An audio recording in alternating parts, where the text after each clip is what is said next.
Hey, what's up? Mark here. Let's take a quick look at the wines that are in this latest weekly tasting. So this is Robledo's Seven Brothers Pinot Noir, and we've already talked about the story of the Seven Brothers. It's a 2018, so it's relatively young. Let's taste this one. Pinot Noir is usually a very clear, light wine, and the reason for that is because the grapes are very thin-skinned, so you're not going to get a lot of color extract out of the grapes.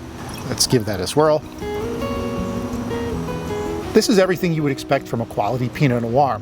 Strong raspberry, strawberry, and even a little cranberry flavor in there.